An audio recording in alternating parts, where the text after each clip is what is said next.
गिरिवरधारी जय गोपी जनवल्लभ गिरिवरधारी यशोदानंदन ब्रज जनरंजन यशोदानंदन ब्रज जनरंजन जमुना तीरा वनचारी जमुना तीरा वनचारी जय राधा माधवा कुंज बिहारी जय राधा माधवा कुंज बिहारी हरे कृष्णा कृष्णा कृष्णा हरे हरे हरे राम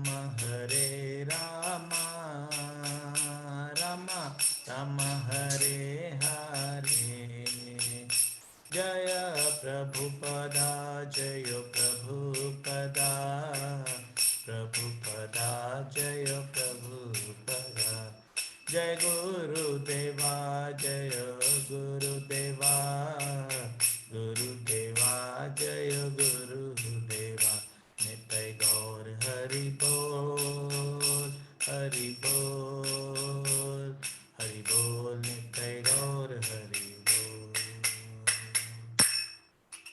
हरे कृष्णा। श्रील प्रभुपाद की जय। पतित पावन गुरु महाराज की जय। So we shall begin now. Om Namo Bhagavate Vasudevaya. Om Namo Bhagavate Vasudevaya. Om Namo Bhagavate Vasudevaya. Narayanam Namaskrityam Naram Chaiva Narottamam Devim Saraswatim Vyasam Tato Jayamudire नष्ट प्रायेषु अभद्रेषु नित्यं भागवत सेवया भगवती उत्तमां श्लोके भक्तिर्भवति नैष्ठिकी। Hare Krishna. So we are reading from Srimad Bhagavatam, Canto 1, Shloka, chapter number 4, Shloka number 25. So I want one devotee to kindly be my chorus for today's topic. Hare Krishna Prabhu. Can I try? Suresh Prabhu. So I'll just share the screen and then we can recite the shloka. Are you able to see my screen, Prabhu? Yes, Prabhu. Srimad Bhagavatam 1.4.25 strī-śūdra-dvijabandhūnāṁ strī-śūdra-dvijabandhūnāṁ trayī śruti-gocarā trayī śruti-gocarā karma-śreyasi mūḍhānāṁ karma-śreyasi mūḍhānām śreya evam bhavediha śreya evam bhaved iti bhāratam ākhyānaṁ iti bhāratam ākhyānaṁ kṛpayā muninā kṛtam. kṛpayā muninā kṛtam. Thank you, Prabhuji. So reading word by word meaning. Strī, the woman class. Shudra, the laboring class. Dvija-bandhūnāṁ, of the friends of the twice born. Trayī, the three sacrificial Vedas. Na, śruti-gocarā, not allowed to be heard. Karma-śreyasi, in the successful execution of ritual duties. mūḍhānāṁ, of the less intelligent. Śreya, supreme benefit. Evam, thus. Bhaved, achieved. Iha, by this. Iti, thus thinking. Bhāratam, the great Mahābhārata. Ākhyānam, historical facts. Kṛpayā, out of great mercy. Muninā, by the muni. Kṛtam, is completed. Translation and purport by His Divine Grace A.C. Bhaktivedanta Swami Srila Prabhupada ki jai. Out of compassion, the great sage thought it wise that this would enable men to achieve the ultimate goal of life. Thus, he compiled the great historical narration called Mahābhārata for women, labors and friends of the twice born.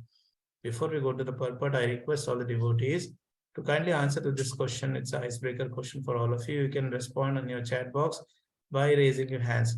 How many of you find the stories an easy medium to understand the philosophical concept? Okay, many of us are interested in philosophy, but how many of you are interested in the stories? And through stories, we learn very comfortably and easily. So if you are one among them, so please raise your hand in the chat box. If you are interested in philosophies, you can also mention in the chat box. Okay, so I'm seeing some raised hands. I will take the note once we read the purport. Okay, so Prabhupada is mentioning here the friends of the twice born families are those who are born in the families of Brahmana, Kshatriyas, Vaishyas, or the spiritually cultured families, but who themselves are not equal to their forefathers. Such descendants are not recognized as such for want of purificatory achievements. The purificatory activities begin even before the birth of a child, and the seed-giving reformatory process is called Garbhadhana Samskara.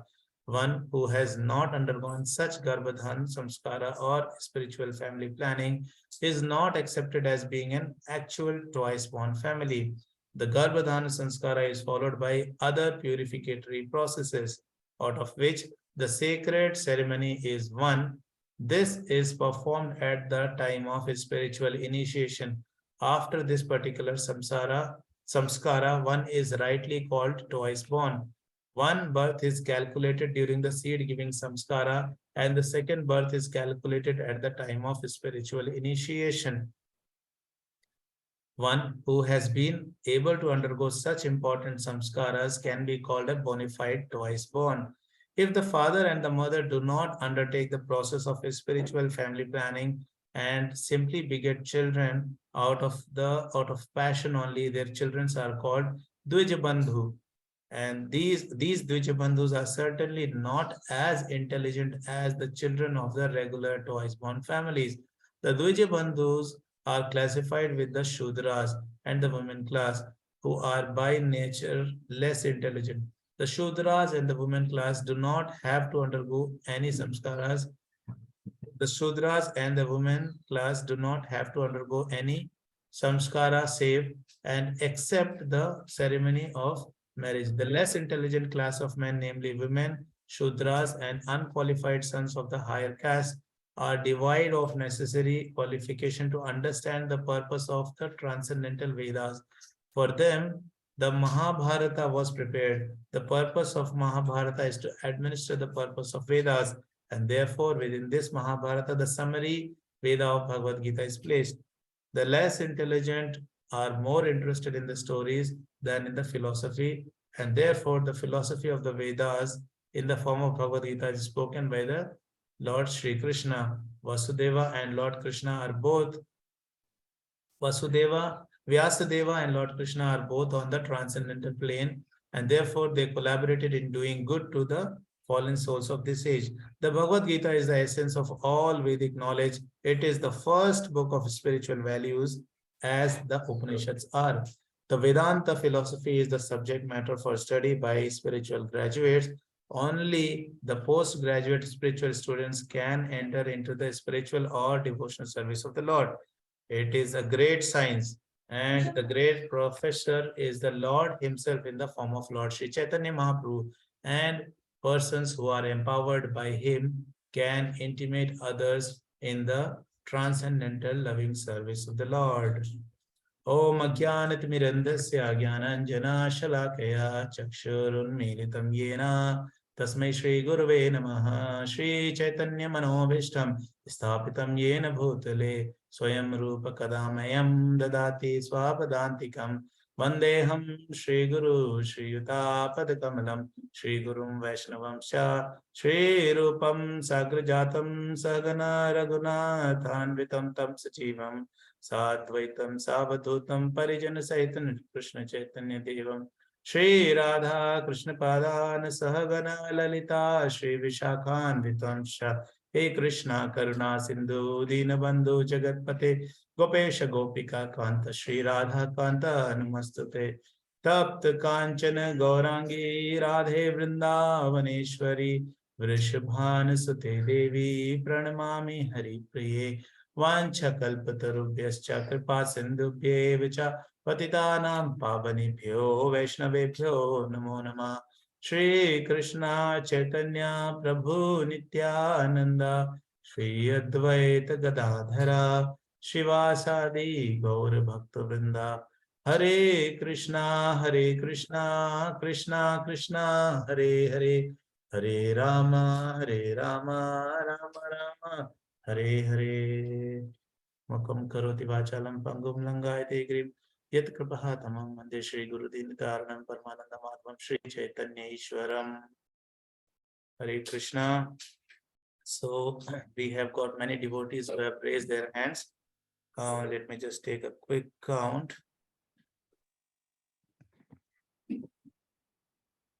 Seven devotees have raised their hands, and they find that these stories are easy way to understand.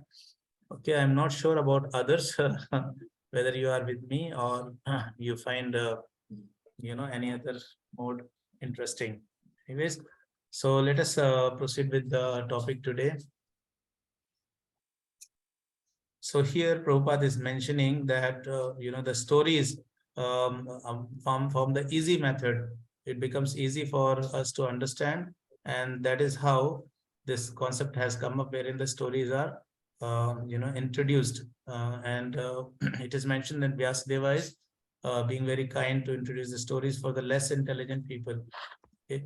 So here Prabhupada is also mentioning, he's saying twice born, and then he is given the concept of dvija-bandhū. So we need to understand, who is twice born and who is dvija-bandhū. So Prabhupada has given a lot of stress on garbhadhana samskara. So we need to understand what is a garbhadhana samskara and how does it matter in our spiritual life. I'll try to go a little quick considering the time factor. So, but anyways, the question answer session can be more, I can spend some time there. So, Garbhadhana Samskar is very, very important, and we can learn from the example of, Hiranyakashipu and Prahlad Maharaj. So, Hiranyakashipu, we must be wondering, Hiranyakashipu was such an evil person, and how come a devotee like Prahlad was born to Hiranyakashipu? And there we can understand the importance of Garbhadhana Samskara. So Hiranyakashipu, he was always thinking of Vishnu. Always he was thinking of Vishnu. Always he was thinking of Krishna. Maybe in the not in the right manner, but always his mind was occupied by the thought of Vishnu.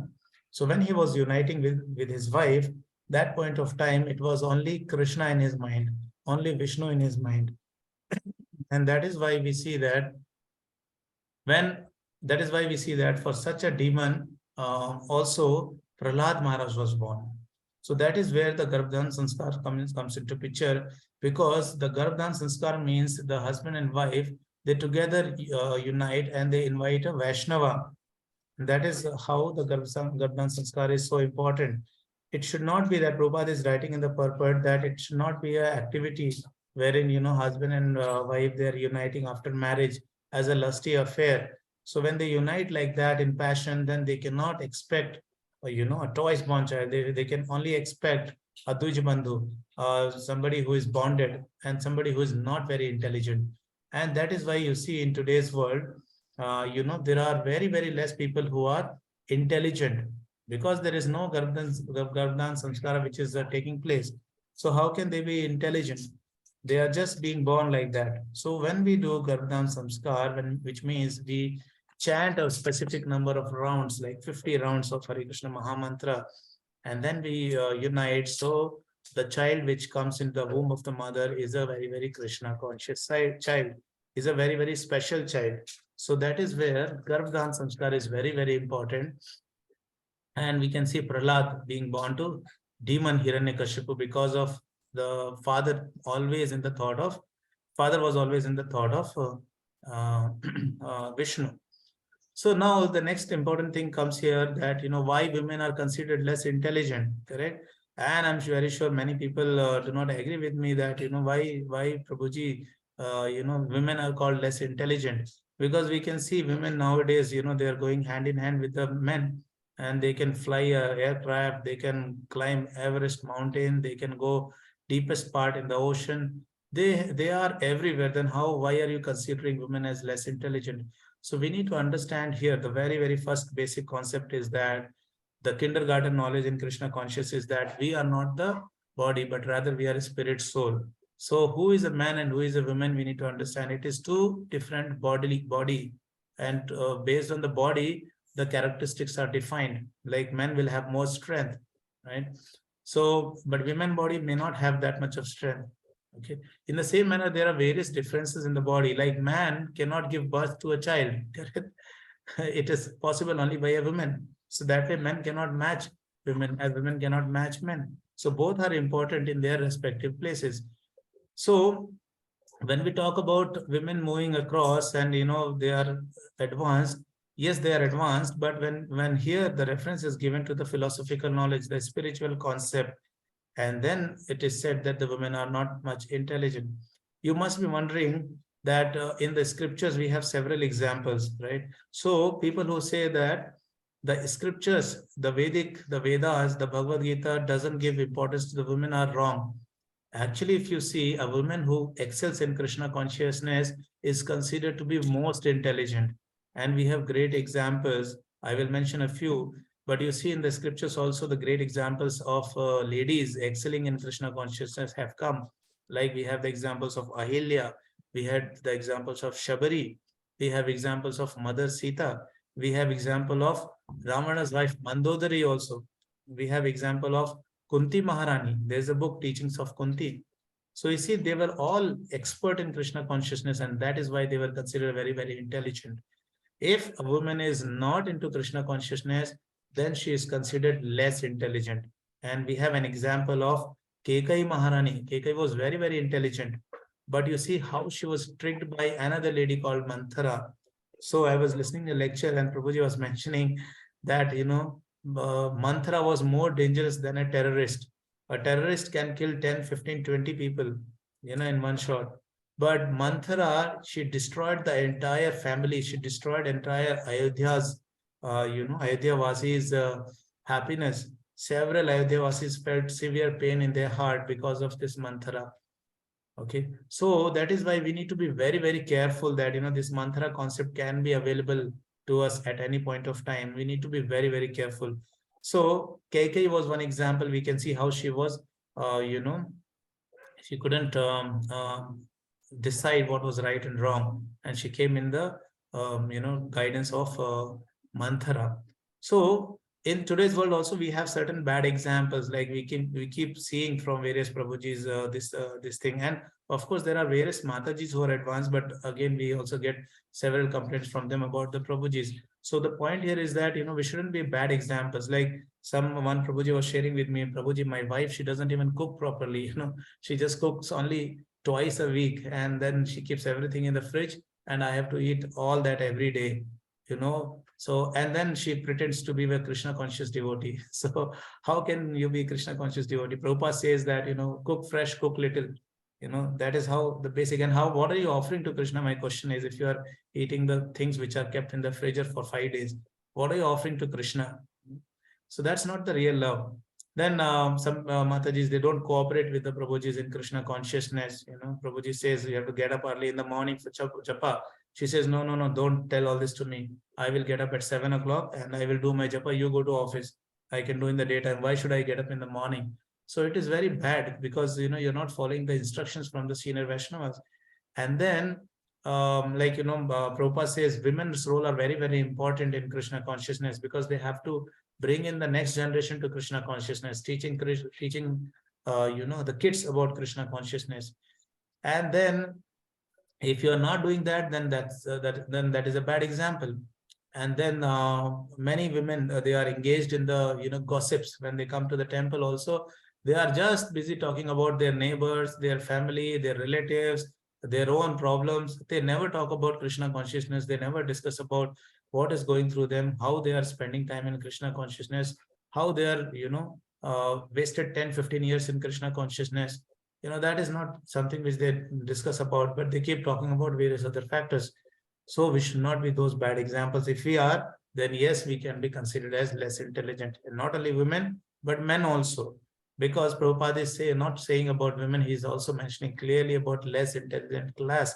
Shudras, Prabhupada says everybody is a Shudra in today's world because they don't have spiritual inquiries.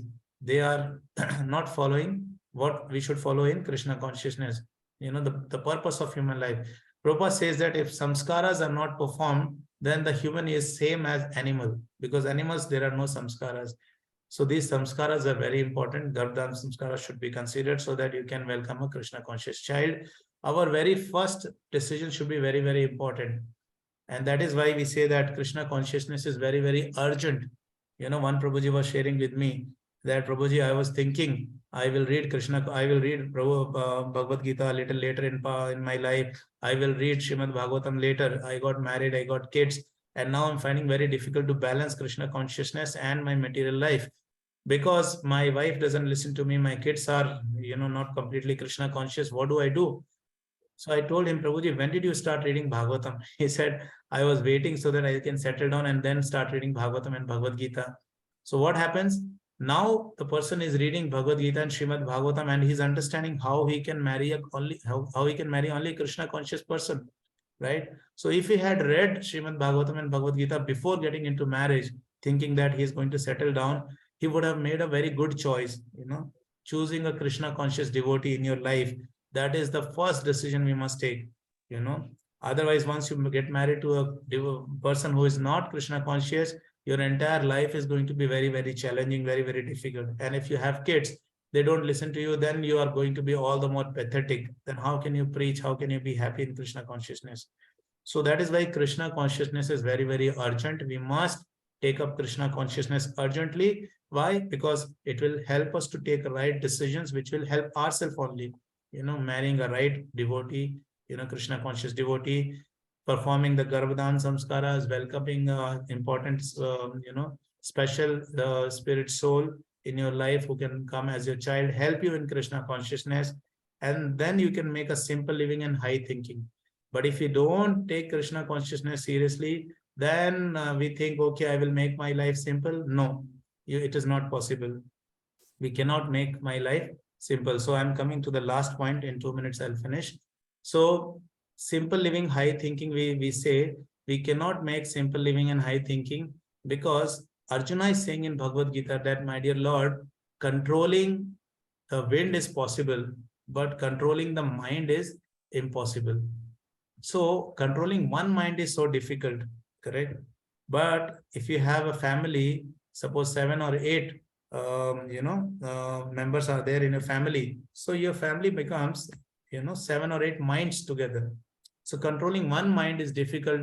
7 and 8 minds together, how difficult it can be, correct? So forget about 7, 8. If you have only 3 people in a family, 3 people will run in 3 different directions if they are not Krishna conscious. So controlling 3 minds become very, very difficult. So it is very, very important that we pick up Krishna consciousness at a very, very urgent basis. Now people must be thinking that, oh, we are already married, we have kids, what do we do? Still, it is not very late. Now also, we have the old age to come. And there are many choices which we can make now, which can make our coming years very, very comfortable in Krishna consciousness. So that is why we must read Srimad Bhagavatam, Bhagavad Gita daily, and Srila Prabhupada book with a lot of intensity. And our chanting should be with full faith. We should chant in a way that Krishna is right in front of me, because this is the only method we have with which we can establish connection to Krishna. So with this, I will stop here. And my apologies for rushing through it because the points were many and the time was less. Srila Prabhupada ki jai, Patita Pavan Guru Maharaj ki jai, and I God Premanande. Hari Hari Bol. Hari Hari Bol. Hari Krishna. Stop the record.